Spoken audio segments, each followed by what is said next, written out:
Thank you, and thank you for the invite. And greetings from Mental Health Europe, which, and I know the organisation Mental Health Europe would like me to convey our solidarity with you at this time of crisis. We're very concerned about what is happening in Greece. I've been involved with the Greek reforms for a long, long time. I'm reminded of the first time that I ever became aware of the issue of the need for psychiatric reform in Greece. It was 1987, and the European Commission, largely as it happens as the result of a lot of pressure from MEPs, so it's a particular coincidence and great pleasure that you have managed to organise a meeting and to show the leadership that those MEPs showed then. And you organised a meeting on Leros in a nightclub in which we all sat in the dark and listened to presentations about what was going on in the rest of Europe, while outside 2 miles away, although we didn't know it at the time, there was St George's, there was the Naked Women's Block, there was the dreadful hospital Children's Hospital at Picpus. And we only gradually became aware of this reality that was going on outside, and it was shocking. It was absolutely shocking. The entirely intended consequence of that meeting, intended by the European Commission team of experts, was that that situation should become a European issue. And I hope that as a result perhaps of this meeting, we can also make the present situation 25 years on, 26 years on, a European issue. From 90 to 95, from 1990 to 1995, I was part of a team that monitored the 815 programme, special measure for the reform of Greek mental health services. And we watched a programme that really began to deal with some of the human rights abuses, that began to set up some community services. And all the time we were monitoring it because it was really, a time of some optimism mostly.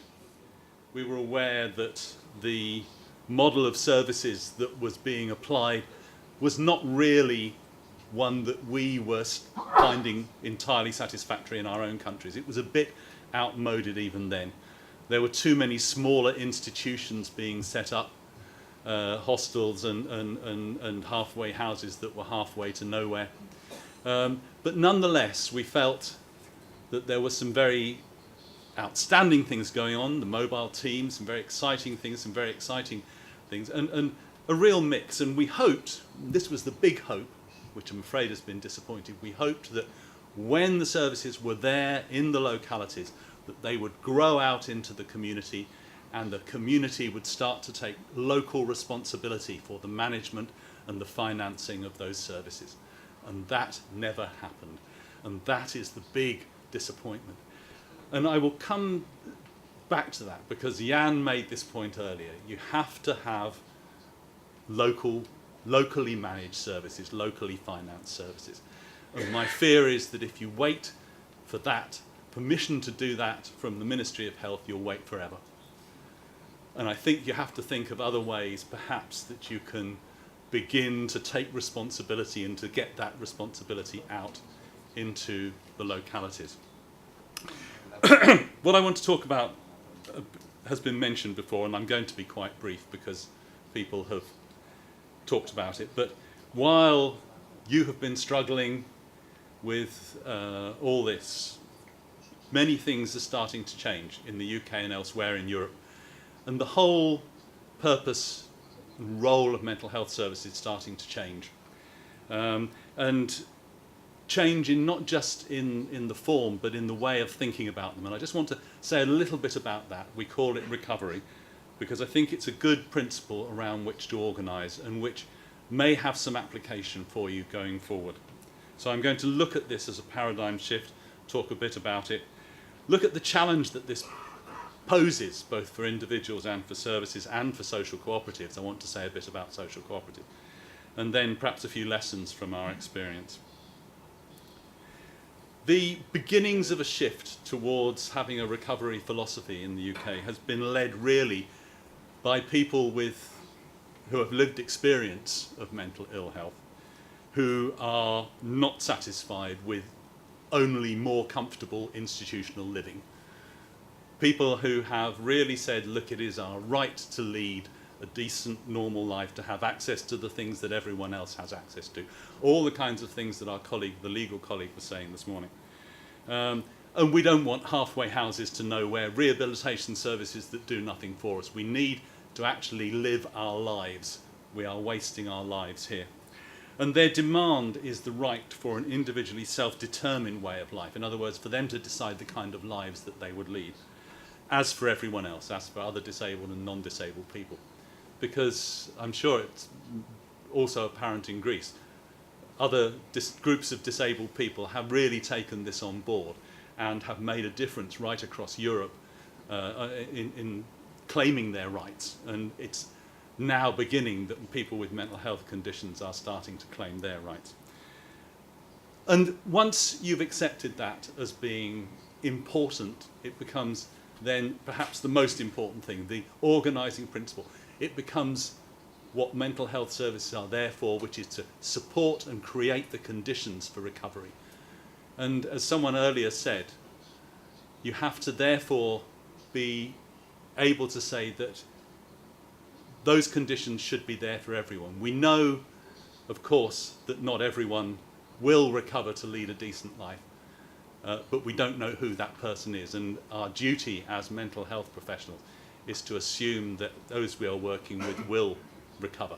If we don't believe there is a possibility of recovery, who will out there? Who will believe if we don't believe? There's a good definition, which I think has been accepted by Mental Health Europe and by others in UK.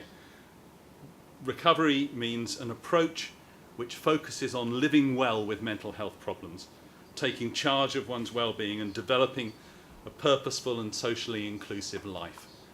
In other words, not assuming that recovery means absence of symptomology, that there will not be periods when you need to be in hospital, when things go badly wrong. But actually, those are the times when help is available and when you can then move back into your life.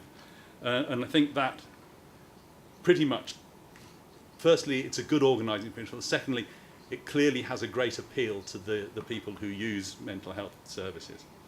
So the implications are that quality of life is more important than symptomatic cure. The individual decides what kind of life they want to lead rather than have professionals decide it for them. It also implies a shift in the relationship between professionals. I've said physician, but by this I mean all professionals. A professional becomes a partner in treatment and not the sole decision maker. This becomes then a dialogue, a matter of negotiation, rather than wisdom that is handed down to the service user. And most crucially of all, the experience of mental ill health becomes a tool for shared learning rather than something shameful to be hidden and suppressed. Recovery implies much greater use of the expertise of people who have actually been there and been through these experiences, and the utilisation of this in services. For the service user, recovery is about living hopefully. We are nothing without hope. If we cannot hope of something better, where are we? Control and self-determination, taking back control of your life, your problems, and the help you receive, and also opportunity. Gaining and retaining valued roles and relationships, doing things you value in life and being a part of your community. For services, sorry, I don't know what's going to happen there. For services, as I say, it means a change in the relationship. Away from control to partnership, from, we say, being on tap but not on top. Being available but not determining the life of service users. Taking services to the service users rather than the user to the service. The philosophy of the mobile teams, of course. You already have some of this in Greece. A shift away from specialised settings towards ordinary real-life locations. Ordinary housing, we've heard about that. and the effect that can have on people, real workplaces, I'll talk about that in a minute, and normal social activities. And above all, again, user involvement in staff training and peer support. We need to deinstitutionalise the workforce. When we say recovery, it's not the users only who have to recover. We are all on a recovery journey from the assumptions, the false assumptions that we have been making. And we need to be with our service users on that recovery journey. This poses a great challenge to the biomedical model, the wholly biomedical model. It broadens the focus from symptoms and diagnosis, which is really what the biomedical model is about, to the whole person, to the context of their life, their hopes and their aspirations. Challenges the hierarchy of expertise. I don't think I need to say anything more about that, really. Actually, expertise is located in many places, not least in the lived experience. It does not assume the need for or the benefits of medication. Maybe medication is needed, but it doesn't assume that it is. This is not the automatic first response. It's an interesting one. Some of the data that Angelo provided earlier shows the limitations, really, of medication as a first line. But that, of course, is controversial. Ultimately, the aim is for the individual to become an expert in managing their lives and their illness. I'll just say a bit about recovery and employment. That is my specialist area, really.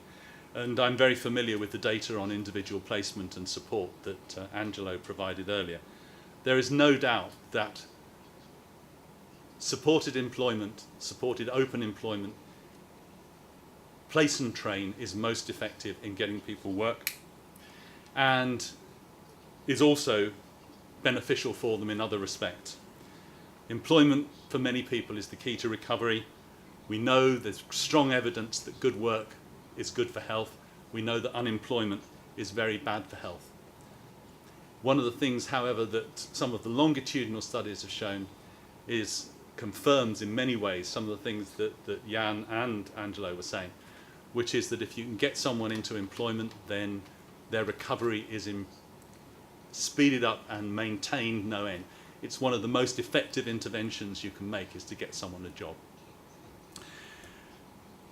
The social cooperatives are not supported open employment. They may be a very good thing, and they may be the only thing for Greece at the moment. But the evidence seems to suggest that in the long run, they will not, as they are at present constituted, get people into open employment. Some of the questions that one might ask is the work real work for the open market? Is the pay, do people get paid market level pay? Is there a choice in the work available? Can people change jobs or gain promotion to more responsible and rewarding jobs? And is there good team spirit and collective responsibility? All these are the characteristics of good work.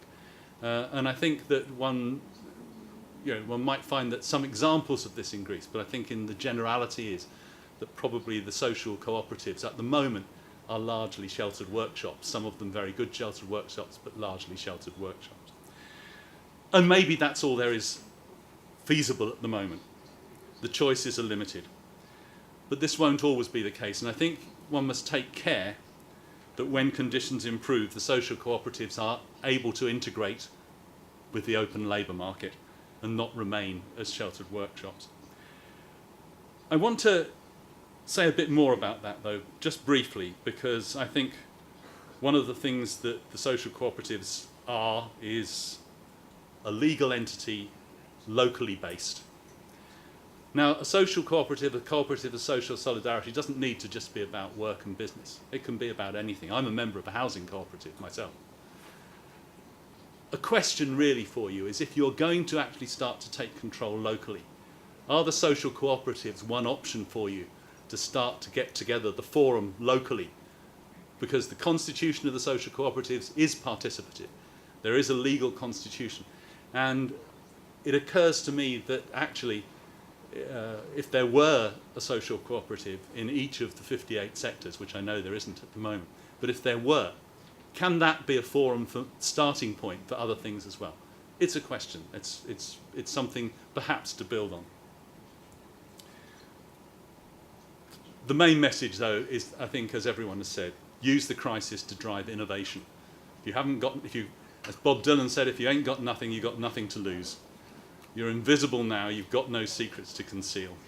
This is the point at which you can get your, you can do things that you couldn't do at other times. Invest in people, especially peer support. Time limit admissions to halfway houses. Take services to where people are living.